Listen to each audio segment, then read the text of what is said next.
Tonight's story takes us somewhere no one is supposed to go. An abandoned school, frozen in time. A place where the halls have been silent for decades. Or at least that's what people say. The last bell at Hawthorne High.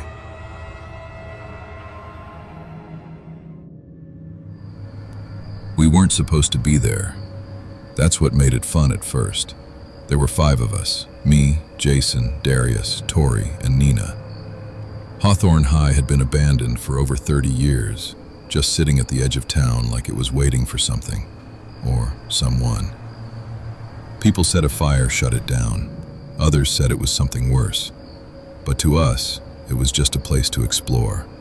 At least, that's what we thought. We hopped the rusted fence a little after midnight. The building looked even worse up close. Windows shattered, walls stained black, vines crawling up the bricks like they were trying to pull it back into the earth. Jason pushed the front doors open with a loud groan. "Welcome to class," he joked. No one laughed. The air inside was thick, stale. It smelled like dust and something faintly burnt. Our flashlights barely cut through the darkness, and every step echoed way louder than it should have. Lockers lined the hallway, most of them hanging open like broken mouths. Then we heard it. A bell. Faint, distant. Ring. We all froze. "Did you hear that?" Nina whispered. Ring. It echoed through the halls, low and hollow. "That's not funny, bro," Darius said, looking at Jason. "I didn't do anything," Jason replied. But the bell kept ringing. We should have left right there, but we didn't. We followed the sound. The deeper we went, the colder it got. Our breath started to show, even though it was summer outside. The walls changed too, less graffiti, more intact. Like this part of the school hadn't been touched in years, or decades.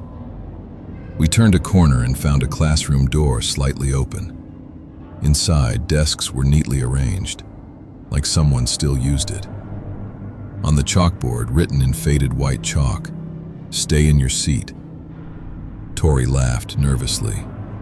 "Okay, yeah, that's weird." Then the bell rang again, louder, right above us. We ran into the hallway and found a staircase we hadn't seen before. "Was that here before?" I asked. No one answered. We went up. I don't know why. Something felt wrong, like we weren't choosing where to go anymore. At the top was a long hallway. Every classroom door was closed, except one, at the very end. The bell was coming from inside. Jason walked up first and pushed the door open. The room was dark, but we could hear it now, soft, whispering, like a classroom full of students talking quietly. "Hello?" Jason called out. The whispering stopped, instantly. Then, every desk inside the room slammed at once. We all jumped back, and that's when we saw them. Figures sitting in the desks, dozens of them, not moving, not breathing, just sitting there, facing the front of the room. The bell rang again, loud, and every head in that room snapped toward us at the same time. We ran. No one said anything. We just ran. Down the hallway, down the stairs, back the way we came. But something was wrong. The halls didn't look the same. Doors were different. Lockers were gone. It was like the school was changing.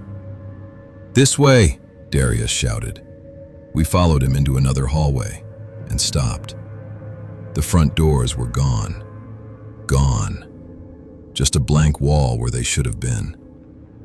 Then we heard footsteps behind us, slow, dragging. We turned. One of them, from the classroom, standing at the end of the hall. Its body looked burned, skin blackened, uniform melted into it, and its face, there was no face, just darkness. It started walking toward us. Step, drag, step, drag. Then the bell rang again, and suddenly the hallway filled with them. Everywhere, standing, watching, blocking every path. Nina started screaming. Tori grabbed my arm so tight it hurt.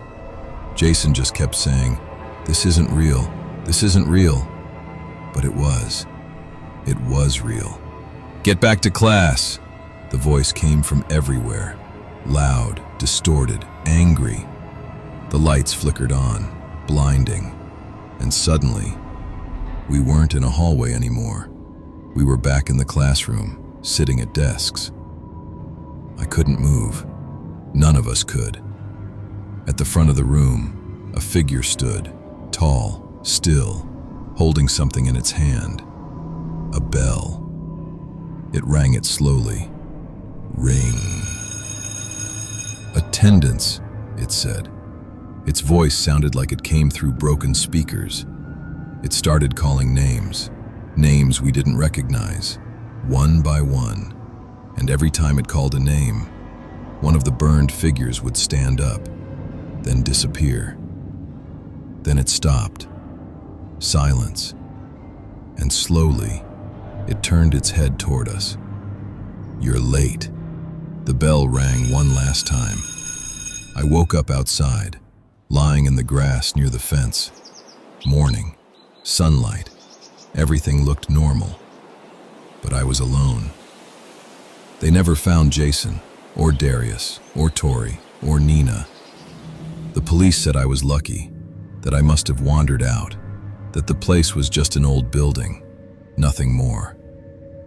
But sometimes, late at night, I hear it, that bell, and I swear I can hear voices behind it, whispering, waiting for the next class to begin. What really happened behind those abandoned walls may never be known. If you're brave enough, keep your eyes open the next time you walk past an empty school at night. You never know what might be watching.